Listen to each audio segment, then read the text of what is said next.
trouble, and there he goes. Just missing its tongue. Oh, what a right uppercut, and another one, and a right, and down Williams goes. Heavyweight great Lennox Lewis had a vast skill set, but one of his most effective weapons was his right uppercut. Right there. Lewis, big uppercut. At 250 pounds, you wouldn't expect Lewis to have a great uppercut. Not too many heavyweights even throw an uppercut, but his was extremely effective. Beginning to think maybe you can turn a soprano into a heavy balance again. There's a good uppercut by Lewis. From very early on in his career, Lewis showed that he had already developed a brutal uppercut. Fight towards the end of the third round, we heard some booing. I'm not sure how the opponent took that uppercut. I think the best thing about Lewis's uppercut is the accuracy and leverage he manages to get onto the punch. You don't see many super heavyweights throwing uppercuts on the inside like that, or see them sending uppercuts up that mid-range like Lewis did. Which is, I think Lennox is happy with that. Round arm swing catches him on the side of the head. When it comes to inside fighting, Lewis can really shorten up his left hook. The uppercut is his main weapon. Round 6. And can't be too far. It's all over. It's got to be. It has to be. The eye pouring blood. I had him up against the ropes and I knew he would be ducking, so he was... His head, just missing its tongue. Oh, what a right uppercut, and another one, and a right, and down Williams goes. Notice the long-range uppercut with the right hand, and then the uppercut inside with the left hand. This is very highly skilled work, and the uppercuts are thrown in such a way that the opponent cannot see the punch coming. Put these punches together in clusters. Take a look at this. It's a good right uppercut there, and he throws the shots. Lewis, and nothing wrong with this one at all. We'll get the ring announcements any moment again, Glenn. Good right uppercut and the left uppercut, and then the right hand just finished. Now he really has not faced a fighter in the top 10. He's not faced one of the. Lewis would sometimes use dirty tactics to get his uppercut off. Notice the lead glove on the face of Bruno. This is a foul. Lewis was also a master of holding and hitting, as we will see later. Great fighters are skilled in dirty tactics and know how to get away with it. If opponents managed to get past Lewis's jab, they would have to worry about the counter uppercuts. Here, you see Lewis using the uppercut as a counter shot. An uppercut scores another one, 3 in a row, and it's stopped by the referee. His fortune went down, it's all over. I think the fact that Lewis has concussive one-punch power means that this punch is probably one of the best punches in the history of boxing. After taking Tommy Morrison's patented combination, the right to the body and right uppercut, Lewis used that exact combination to hurt Morrison badly. A lot of long right hands, Lewis, in this fight, as we've often seen him. But it's that short one. Homework on Morrison. He's using some of Morrison's own combinations on him. That's like I told you, I can tell somebody watching the Roy Jones video. Somebody somewhere has been watching some Roy Jones tapes.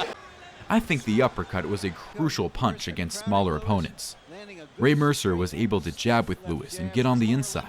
Landing a short right hand inside as he holds on to Lewis, and now Lewis is hurt by the right hand. Lennox not holding on. Mercer pounds away. Lewis constantly used the uppercut to keep Mercer in check throughout the fights.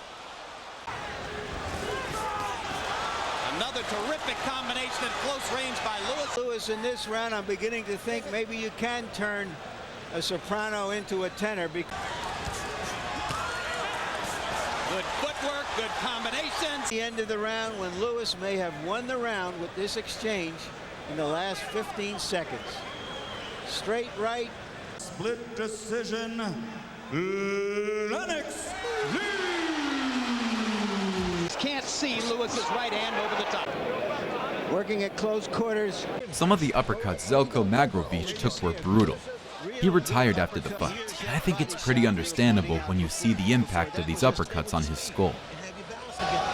There's a good uppercut by Lewis. His most effective blow in this fight since he landed a lot of jabs. Wait on him. If you keep busy with him, he won't punch. Very often in the past, but in such... The challenger must have a pretty good chin.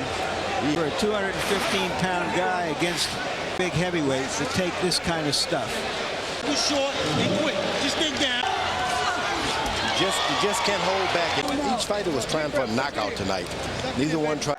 Evander Holyfield was hurt badly by Riddick Bowe's uppercuts. Riddick Bowe lands the right hand. And go slugging with them. Why should he? There's the uppercut again by Bowe. So little with so much effort.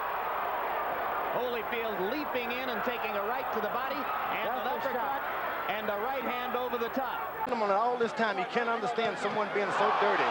So you see Holyfield going down in this round, and Bowe stuns him with an uppercut, and just like that, the champion struggles to stay on his feet. What a heart by Holyfield. He's going to stay on his feet. He's hanging in there. Gets away from a right hand, blocks another one. Bowe throwing and throwing, now goes to the body. Holyfield somehow standing up, but staying too close to Bowe. Joe Cortez watching. Champion gets the benefit of the doubt. Let's take a look, folks, because what you saw in this round, it doesn't get much better than this. Holyfield staggering into the corner, but that conditioning and those recuperative powers. Lewis also found that punch a few times in their fights. Punishing him. It's open already. The look against Lewis, with Lewis backed on the ropes and Holyfield Throwing many punches. Uppercut, uppercut. Inside, watch Lewis come up with a nice uppercut. Throws Holyfield off and lands the uppercut again. He's just waiting on that uppercut now. Even though Holyfield had good head movements and defense, Lewis was able to land the punch. Holyfield might be hurt right here. But will Lewis take advantage of it? Multiple punches for Lewis. Holyfield not throwing back. Fires the right and drives Lewis into the ropes. Lennox goes back to the body and the uppercut. One thing about the Lewis uppercut was that it was always very accurate. Lewis, big uppercut. I think the reason Lewis predicted a quick night against Michael Grant was because he knew that Grant could not defend the uppercut. History between two such big men. This is the first knockdown. The right hand punch will finish him. Can he hold on for another 20 seconds? Another uppercut lands for Lewis. That's the thing about big guys fighting. There's not a lot of room in the ring for them not to cover up and start grabbing and pinch. Lewis landing the uppercut again, and he punches Grant into submission for the moment with the uppercut. We see that Grant has absolutely no idea how to defend himself from the uppercut and is always wide open to the punch. Another uppercut and floors Grant for the fourth time. 5, 6, 7. This time I don't think so. 9.